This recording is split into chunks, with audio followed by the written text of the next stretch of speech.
Hello दोस्तों, मैं हूं अजय पटेल और स्वागत है आपका मेरे YouTube चैनल में।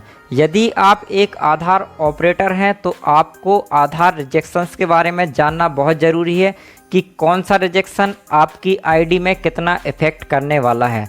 तो चलिए सबसे पहले मैं आपको ऑपरेटर स्टैटिक्स शो करके दिखा देता हूं। यहाँ पर देखिए, यहाँ पर यदि आपका डॉक्यूमेंट्स बेस रिजेक्शन 0 है तो इसका मतलब आपकी आईडी पूरी तरह सेफ़ है, आपको कोई भी प्रॉब्लम नहीं आने वाली। यहाँ पर बेसिकली दो टाइप की एरर होती हैं। एक होती है टेक्निकल एरर।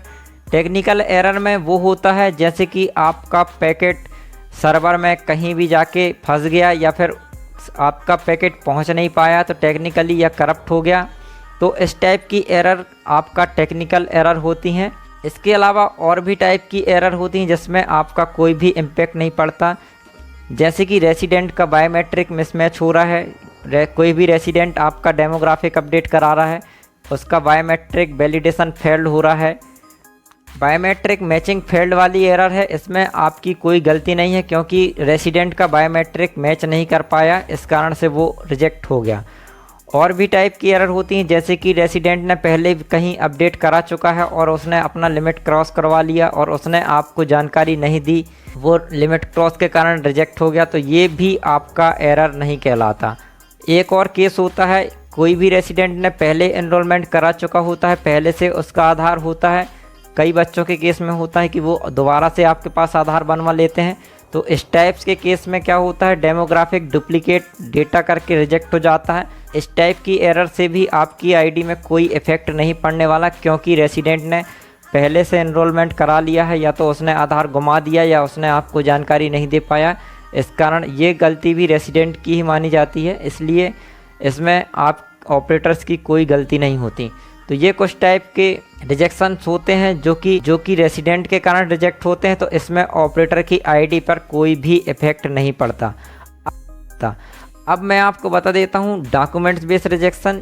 ये भी दो टाइप के होते हैं। एक जनरल रिजेक्शन जिसमें आपको ज़्यादा आप ब्लैक लिस्ट तो नहीं होंगे लेकिन पर पैकेट के हिसाब से आपको पेनाल्टी देना होगा। दूसरे टाइप की एरर होती हैं सिवियर एरर, जिसमें यदि आप एक भी गलती कर रहे हैं तो आप ब्लैक लिस्ट हो जाएंगे। तो पहले मैं आपको जनरल टाइप की एरर बता देता हूं।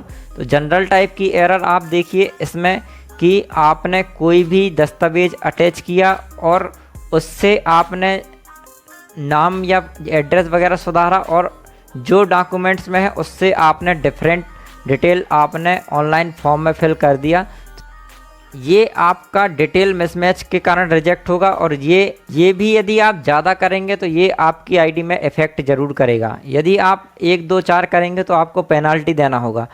तो एक होता है जेंडर मिसमैच। यदि आपने किसी का आधार एनरोलमेंट कर रहा है और आपने गलती से वहाँ महिला का पुरुष कर दिया तो ये भी एक जनरल मिस्टेक ही है, लेकिन ये भी आप ज़्यादा करेंगे तो ये भी आपकी आईडी में इफ़ेक्ट करने वाला है।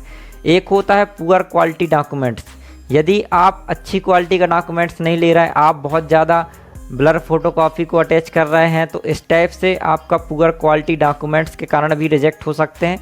ये भी आपको नहीं करना है क्योंकि ये भी आप ज़्यादा करेंगे तो ये इससे भी आप ब्लैक लिस्ट हो सकते हैं।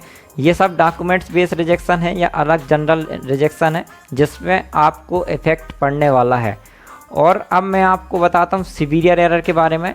सिवियर एरर वो होती हैं जिसमें यदि आप एक भी मिस्टेक कर रहे हैं तो आप ब्लैक लिस्ट हो सकते हैं। तो सिवियर एरर में क्या होता है, यदि आप एक भी फ्रॉडेंट डॉक्यूमेंट्स अटैच कर रहे हैं या जैसे कि कोई भी दस्तावेज जिसमें छेड़छाड़ किया गया हो, ओरिजिनल दस्तावेज से अलग हो, फर्जी तरीके से उसको बनाया गया हो और उसको आप अटैच कर दे रहे हैं, तो ये आपका सिवियर एरर कहलाएगा। इसमें आप यदि एक भी केस आपका आ गया तो आप ब्लैक लिस्ट हो सकते हैं।